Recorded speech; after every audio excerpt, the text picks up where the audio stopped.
Hi, welcome to a recap of the Nimbus storyline. Obviously, spoilers. So if you haven't done it, wait till I finish. The story's so awesome, experience it yourself first. But here's what happens. We go to the Nimbus where we just get jumps immediately. Like, I'm talking instantly KO'd out of nowhere. We get pulled into this location called the Forest of Masts. Now, in this Forest of Masts, it realizes we discovered there's a bunch of pirates who go for the marauding sea. At this moment, it's unclear whether it is a location or a nation. What's currently thought is it is a location under the Corsair country. Corsair country is a group of pirates who had territories across the seas. These are under the Duke Pirates, one of the Corsairs. They serve under him. I would assume we will meet and fight him later in this scene. This is the Forest. That's their flag. 6 Corsairs. 6 that Corsair County. And the Marauding Sea. Maybe that's the name, but if it were to be the name, it would have to be the 5th Sea. Because the 4th Sea has been stated to me that they do not know the name. And the 5th Sea is stated to be unknown. That, my friends, is the new boss. You continue throughout the story with Iris and Morden. It's a fun but decently short story chapter until you eventually have a boat break-in where you meet a lot of prisoners who are Sumerian envoys to Ravenna but were captured. Every single one of them was captured.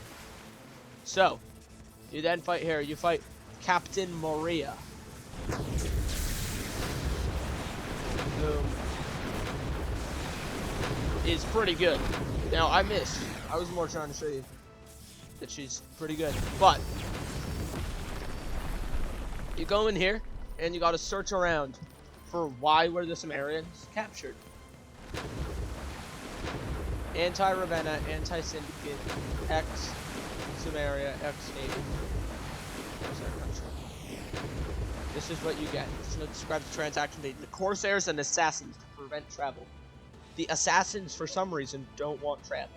My theory, they don't want travel because the Corsairs are currently at war with the Navy in the Marauding Sea. Which, that would be a location, and I presume one would go to this location, the Marauding Sea.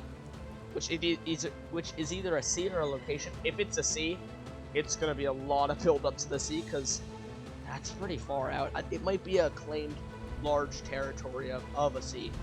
Like, for example, like Sameria, Draco's Arch make a diagonal line. Like the northeast line out, like a just large chunk. So, due to King Calvus's death, it's decided, hey, we don't need it. So there's something going on with the Assassins and Corsairs. The Assassins want a war. I presume that they want a war because this wars would help them, you know, expand. If the Assassins without a navy, because the navy's busy fighting in a war, it would help the Assassins. But it's probably deeper than that. That we'll learn more later. After this, you leave with the Sumerian envoys to Sameria. You arrive in the town of Masada, where after that, they basically thank you and say, go to the Sun Palace. You go to the Sun Palace, there's a really cool cutscene. You meet Empress Nyla, who basically describes how there's a lot of bad stuff going on. This town pretty much sucks. A Keraxe invasion is feared. Go to southwest. Go to the southwest part of the map where you'll find a town. I forget the town name. You're going to go to a Sumerian town which borders Keraxe. That means, folks, the Vimir Sea is here, meaning linear travel is over. No more linear travel. The Vimir Sea is down here. It's on the other side of Mount Othrys. It's probably another one of the Mount Othrys seas. As I think they were described to be like a few, not just 2. 3 or 4 possibly. I assume 2. 3 though. The Mount Othrys cut off and the map is still goofy as always. Thank you for watching. I'll be making a full video on it if you have luck 3 until April 2nd because of the sunken glitches. Which, if you know about those, you know. If you don't, it's really sad. Thanks for watching. Goodbye.